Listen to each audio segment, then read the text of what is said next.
Hi, I'm Dr. Mikah Sellers, and this is Forces of Change. And I'm Annie Graziani. I'm co host of Forces of Change. And today we have Dr. Pablo Molina. He's a cybersecurity strategist and researcher who has spent his career working at the intersection of AI, national security, and organizational resilience. He's helping leaders understand that the cyber risk and that is fundamentally a governance challenge, not just a technical one. Welcome, Dr. Molina. Well, I'm glad to be here. Thank So you. today, this episode will explore how AI is fundamentally reshaping cybersecurity, not just technically, but organizationally, strategically, geopolitically. We're particularly interested in reframing how cyber risk and leadership and governance are challenges. It's not just an IT issue. So I want to start out with kind of first question for you, Dr. P. From your vantage point, how is AI most fundamentally changing the cyber threat landscape over the past few years? Well, I believe that AI at the intersection with cybersecurity looks like a two-sided sword.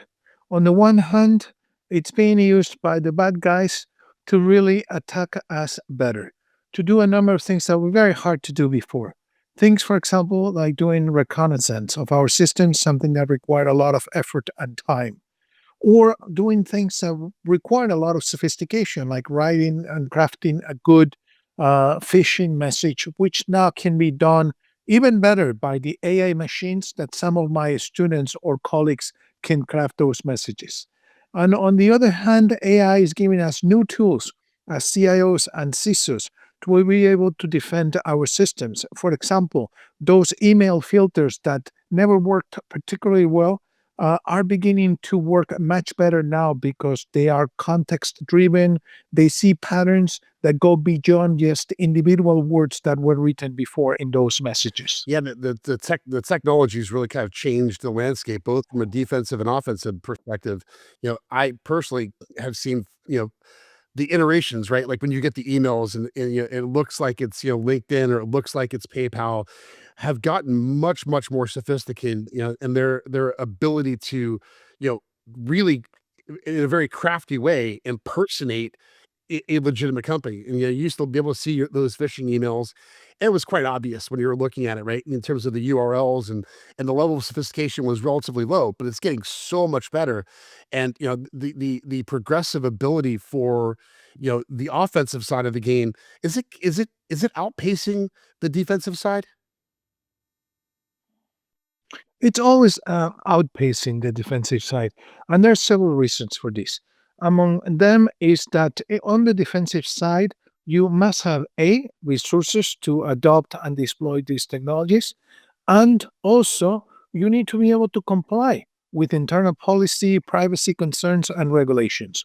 Whereas the bad guys are not constrained by any of these limitations. So it's a little bit like going up into a boxing ring with one or two hands tied behind your back. Certainly, the bad guys have the upper hand, and we're doing the best we can in partnership with our technology vendors in order to protect our constituents. Yeah. So, Dr. P, we hear, I guess we're going with Dr. P today. So, so we hear a lot of, I've been called worse things than Dr. P. Thank you very much. we hear a lot about AI enabled attacks. Where are defenders genuinely keeping pace and where are they falling behind? Well, what we're keeping pace is whenever our traditional security, information security vendors are incorporating AI within their tools. When you look, for example, at big companies like Microsoft or Palo Alto, or more boutique ones like Abnormal, for example, you see that in their playbooks, in their pattern recognition algorithm, they're including more and more AI. So it is easier for them to recognize anomalies within the ways in which systems are being accessed or exploited. And this gives us much earlier warnings about the bad guys attacking our systems. Hmm. This is the part that we're doing very well. The part we're not doing that well is the part when they're using some of these technologies to craft very sophisticated social engineering attacks that in the end are targeting human beings. And these human beings are concerned worried, tired, are not paying attention, and are falling for many of these social attacks. They're providing their multi factor authentication, they're not thinking very clearly, and they're giving the keys of the kingdom to the bad guys. And once the bad guys have access to those keys of the kingdom, then they can escalate to many other systems and they rape havoc in what we do. And not only that, but then we have to clean up the mess. We have to figure out what they were able to access, what they extracted. We have to notify the regulators, and sometimes we have to notify our clients if the information was breached and it has been regulated and demonstrated that the breach happened. And speaking of the human impact, what are the risks of removing humans too far from the loop of AI-driven security systems?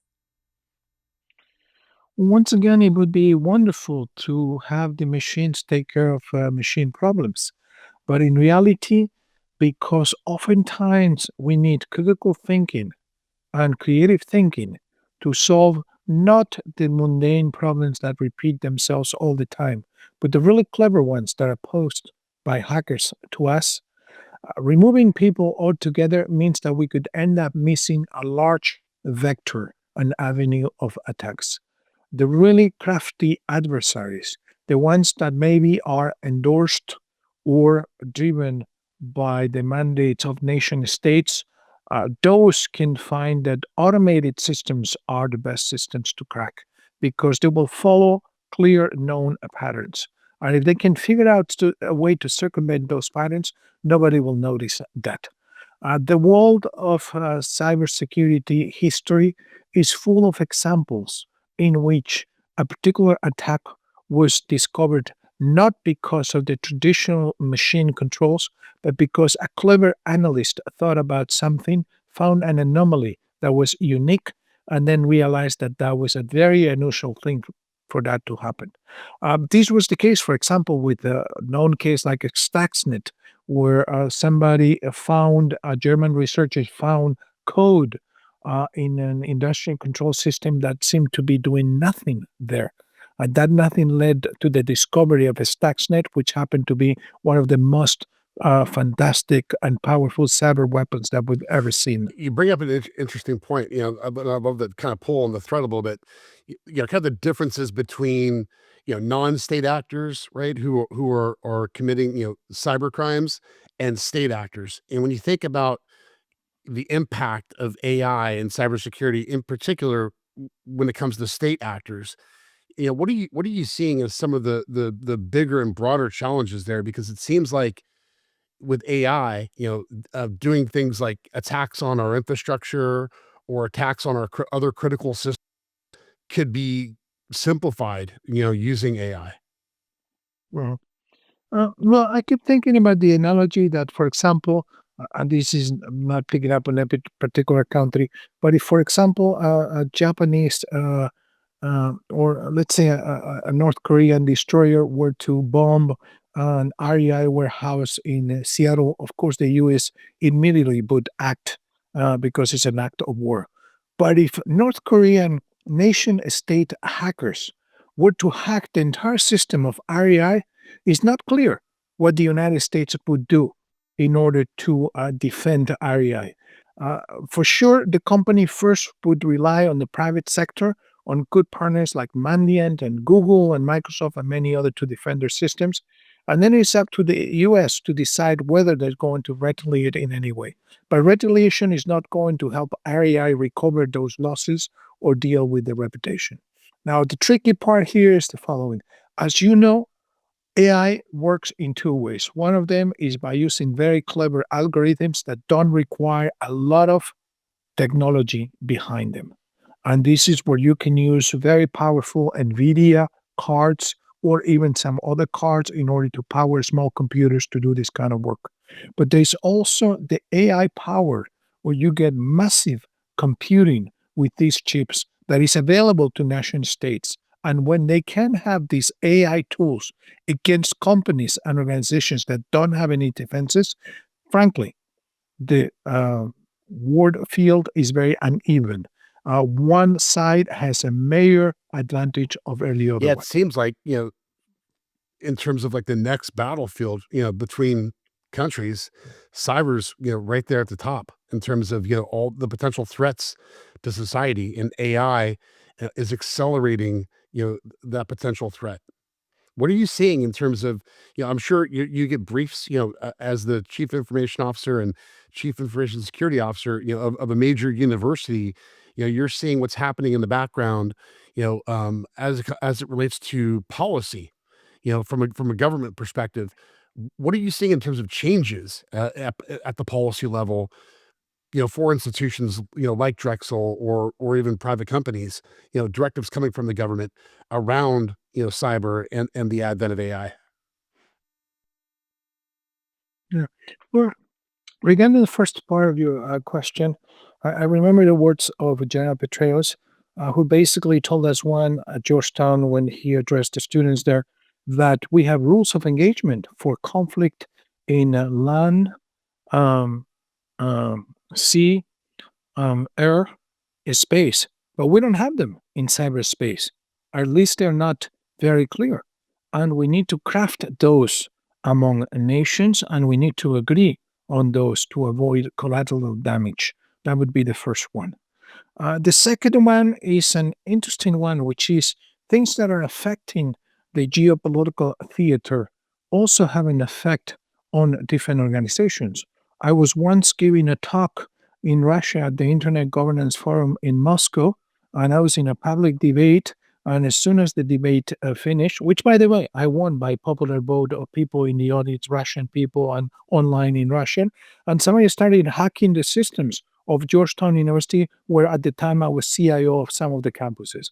And they were conducting a SQL Server injection attack and a denial of service attack against some of the services at Georgetown. So there's a connection between the real world and the geopolitical world and some of the systems that we have.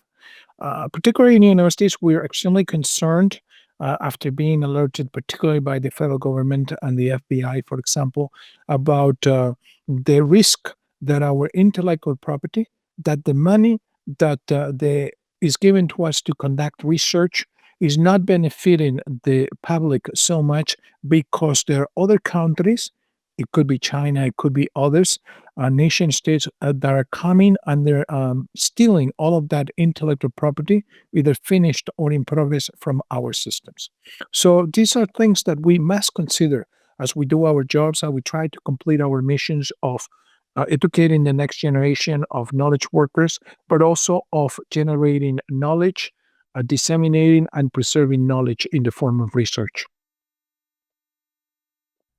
Dr. P, can you address the gap between leadership successes or failures and like technical successes or failures? Who's leading, how this is being done, and directing toward success and buttoning this all up? Mhm.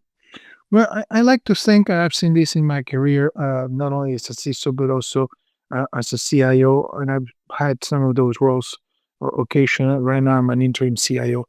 And I've noticed that most in organizations, most technology projects that are successful are business projects. And most technology projects that are a failure are IT projects, even though they're the same projects. And this is an old joke in the business, but there's some truth to that. So in the end, I realized that when there are leaders who have the wrong expectations about what technology can do for an organization, they're not true champions, and not only in in the matter of providing resources, but also the political capital that is necessary to influence change in the organization, to project their leadership across all layers of the organization, to do real digital transformation.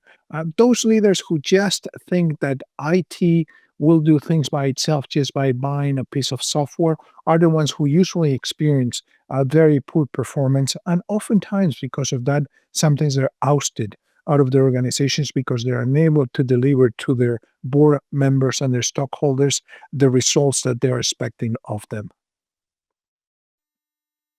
And continuing on sort of that, this topic of leadership, what questions should boards and executive teams be asking but are often not asking? Well, one of the key ones, and I'm glad to have presented to boards that are usually very attuned to this, is precisely the issue of governance, as you referred to before. Let's say you're adopting a new promising technology like AI, or you're using wonderful new technologies in cybersecurity to manage risk. One of the important questions to ask is, do you have the right governance framework? Who are the people who are overseeing this technology adoption? Have you drafted the necessary policies that are required to make sure that you have good governance? Will this integrate well with the rest of the ecosystem of technologies within an organization and will also be suitable to the culture of the organization? Are employees and partners fully trained and aware of what this initiative requires and can really derive the benefits of all of this? And finally, a very important one, are you ready to deal with trouble? What happens when things don't work the way you thought they were going to work because you were hacked or because somebody made something that they were not supposed to be doing? Those are critical things that board members ought to ask.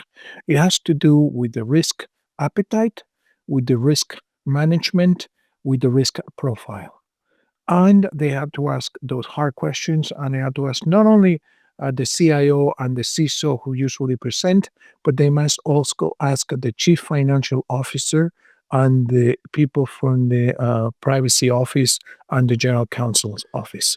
Dr. P, if you had the ear of every CEO for 5 minutes, what mindset shift would you push hardest when it comes to cyber risk and AI? Well, the first one I would ask people to be is to be humble.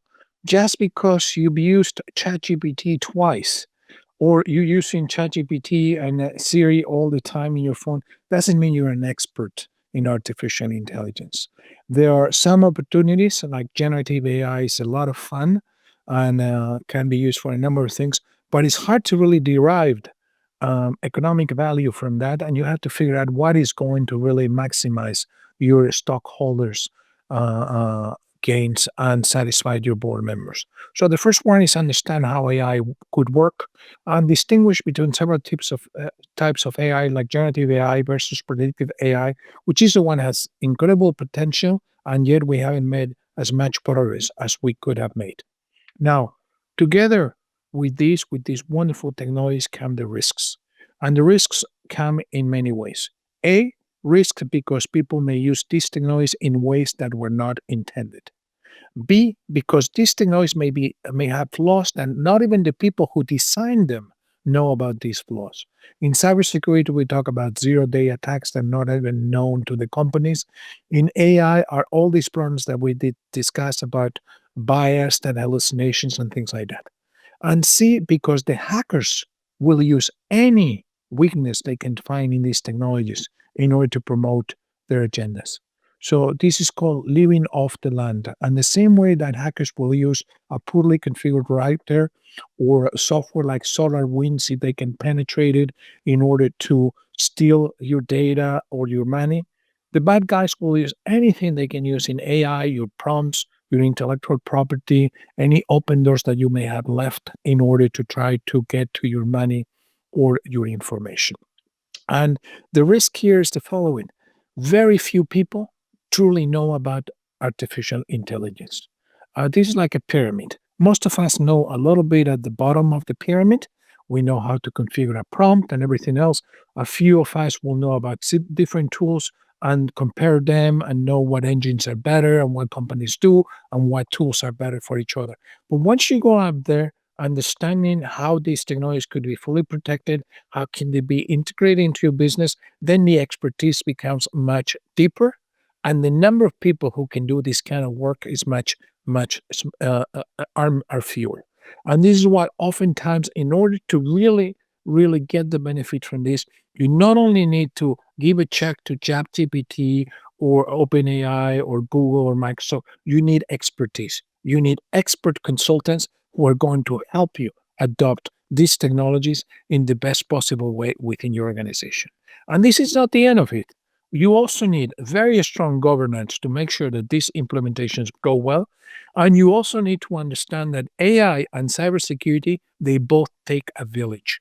Everybody, the users, the managers, the executives, anybody who's doing compliance, legal, things like that, all of them, all the executives need to understand that these tools have advantages and disadvantages. And they must try to derive the most benefits while curtailing the risks and the abuses. Yeah, it's a really good point. In my research, I've focused on, know, kind of looking at the mix of skills that are necessary in the age of AI. And one of the things I wrote about both my dissertation and my book, was looking at, kind of two really kind of critical buckets. One being power skills, emotional intelligence, moral and ethical discernment, right, as it relates to AI, understanding its limitations in those areas. And then the other one, right, is generative skills, right? Your ability to think critically, to innovate, to drive change, and to work, collaboratively, across the organization. You brought up a really important thing a moment ago when you're talking about, when you're riding the bike, it's sometimes hard to tune the bike. So having the ability, right, to upskill or reskill almost in real time, because we're seeing, the pace of change, in AI. It's so much faster than the pace of change we've seen in other areas of technology. It's mind-boggling how fast it's advancing and how fast it's being adopted. I think a lot of leaders need to really be very reflective about how they implement it with within the context of the organization and how it's applied to people's roles within the organization, because I do believe there's a lot of value in AI as a co-pilot, as you mentioned earlier, but the critical thinking skills, the analysis, ability of those analysts that have been in those roles historically cannot be, cannot be devalued. I agree with you in the sense that many of us believe that the sweet spot for artificial intelligence is when we combine our ability as human beings, as knowledge workers, as critical thinkers, with the tools that artificial intelligence is giving us. There's something absolutely fascinating. If I work with colleagues who every now and then, when I ask them for the answer to a question, give me a hallucination. If they invent something that has nothing to do, I immediately stop trusting those people. In fact, I could even fire them. If I ask an engineer to tell me, hey, what's the best way to configure these routers? And then comes up with a totally outlandish, absolutely absurd idea. And yet, we're not surprised when we get the same reply from ChatGPT or Gemini or Microsoft. We take it, oh, maybe it was a mistake that lawyers had made submitting documents in court, a mistake that finance people have made and lost money. So, this is why I think we need and we will need for a very long time human beings who are really able to appreciate what those results are that we're receiving from artificial intelligence to do more iterations and to figure out what is it exactly that we need. But these are fundamentally right now tools. And tools are things that human beings use in order to accomplish tasks. But I agree with you. There are a myriad of challenges when it comes to, the implementation of agentic and, the implementation of AI, talking to AI, passing back and forth, instruction sets on what to execute, what to do without some level of human in the loop. But we're steaming towards that in a lot of areas, and I think we're probably gonna need to, kind of hit the glass at some point and, get a bloody nose, before we kind of dial it back. I mean, a number of years ago, some of us academics and civil society experts wrote the universal guidelines for AI. And we pretty much identified some universal principles that we think we ought to follow. Things like transparency and oversight and responsibility. These make a lot of sense for people who are curious. You can look at those or the version that was accepted by the Organization for Economic Cooperation and Development. And many of the corporations and even governments and even the Vatican look at those and, adopted some of them and added their own. I think it's clear for many of us that once again, AI has great potential, but it could also be used to create damage and to hurt groups of people. If, for example, we rely exclusively on AI without a human loop to decide whether or not you get a loan or whether or not you're accepted into a certain university or whether or not you get a certain job, then your value as a human being could suffer tremendously because you ended up on the wrong side of the algorithm without any recourse whatsoever. So you will end up being a pariah in society just because something wrong. For example, the way your name is spelled. We heard the stories how Amazon tried first with the automatic resume review systems and ended up with a pool of candidates where all of them were white young men who graduated from Ivy League schools. And I'm sure they were impressive, but they were missing the talent of many other people who were fantastic employees, but had not been flagged in the training body of materials as really good employees. And hence the algorithm simply produced what was expected to produce. All right, so Dr. P, we ask all of our guests a couple of questions. And the first one here is when you look at the forces shaping the next decade, technology, policy, geopolitics, and social trust, which one worries you the most and which one gives you the most hope? The one that worries me the most is social trust.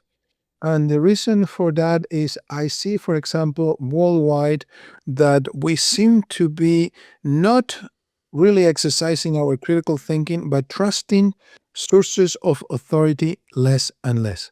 When we don't believe in science, when we question what governments are saying, and instead favor conspiracy theories that are completely removed from reality. There could be different theories about science or different theories about politics, but when things are completely removed from any reality that has been traditionally accepted in peer reviewed journals, verified over the years, it's very hard to have a conversation.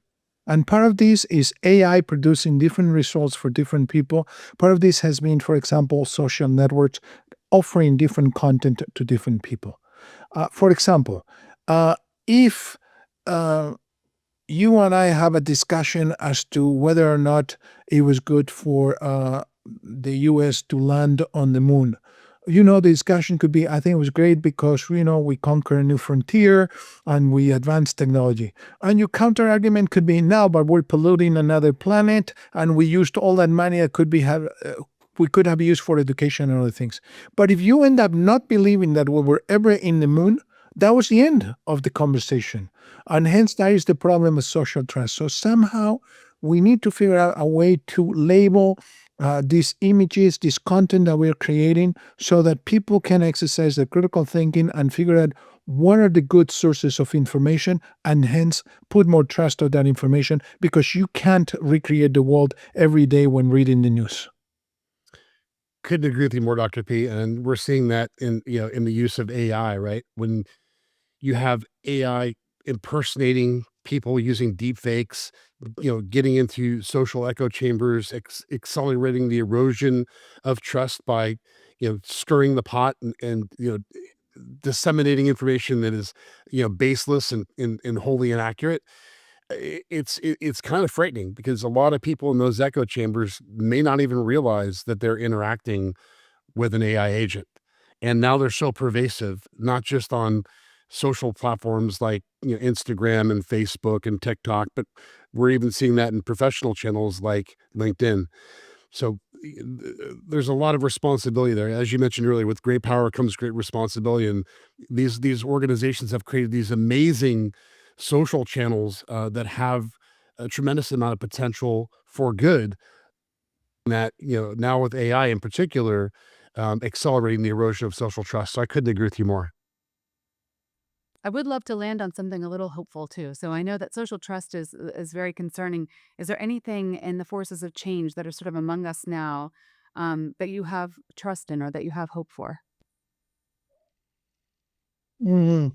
Well, I have hope again in humankind. I have hope that the next generations of students that I see in our classrooms, that even though they're using artificial intelligence, they still are exercising their critical thinking skills.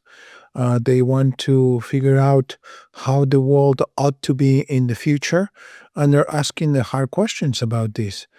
So, in the ebbs and flows of history and ideology, I see once again that the human spirit will probably prevail. But I would argue that we need a little bit of regulation here and there, very well articulated, very well thought out, very minimal regulation to make sure that some of the technology concentrations or some of the technology abuses and the bad guys are not able to erode the trust in society that we need in order to operate in democratic societies. Absolutely. So another question we ask all of our guests is, if you're looking at the last year or two, what is a book that you've read that had an impact on you or you found value in, do you think our listeners should read and why? So I am an avid reader. Last year I read 48 books. Ooh, And of those bravo. 48, thank you very much. Some of them are fiction. I read in English, French, Italian, Portuguese, Spanish, and everything else. But there are three books, and I'm going to recommend only nonfiction books that I found particularly relevant for this conversation. So the first one in cybersecurity, this is how they tell me the world ends. I'm not going to mention the authors because I would butcher the last names, so I'm going to leave it at that. This How They Tell Me the World Ends is a book that talks about cybersecurity and about the black market for vulnerability and zero-day exploits, in which nation states and hackers participate, and what could be the outcome of these vulnerabilities if left out there without control, how they can affect all of us. Now, uh, even more dramatic than this, and this one may keep you awake, is called a nuclear war scenario. And this particular one, if you live in Washington, D.C., you may not want to read this book, or else you'll start thinking about moving elsewhere. But basically, it tells about how we have all these nuclear war systems that we have had in place for many, many years. What happens if they're actually to work? What if there's an attack with a nuclear weapon from North Korea, and then everybody starts evaluating what to do? And the book is very sobering. It makes you think about what happens when you have automated systems making decisions for people. And the last one has to do with AI. Is one that I even recommend to executives, which is called from our colleagues at Princeton University. It's called AI Snake Oil. And the book tries to explain in very clear terms what is AI good for and what is the AI they're just selling you a snake oil that is really not going to contribute anything to your business other than marketing lingo and PR releases. Those three books, I think, have made me a better professional and kept me awake at night occasionally. Yeah, book number 2 certainly sounds like it would keep me awake as I do live in DC. I'm a child of the '80s and certainly remember minutes to midnight scenarios that we all dreaded in our early teens, when we're still in the Cold War. So look, awesome recommendations. I'm going to read all three. Thank you so much, Dr. P. I really appreciate your time, and it's been great to see you again. Uh, where can people follow you? Well, I have a website for the International Applied Ethics and Technology Association with its own website Mhm. and Facebook and LinkedIn pages, or my own personal Facebook and LinkedIn pages. I would say that the most professional of those is LinkedIn. So I recommend that you look at that one unless you're interested in my scuba diving and other sailing exploits. Fantastic. Thank you, Dr. P. Thank you for listening to Forces of Change. If you found this conversation valuable, follow us at forcesofchange.fm and subscribe wherever you listen to podcasts. And if this episode resonated with you, share it with someone who needs to hear it. Until next time, keep questioning and learning about the forces of change among us.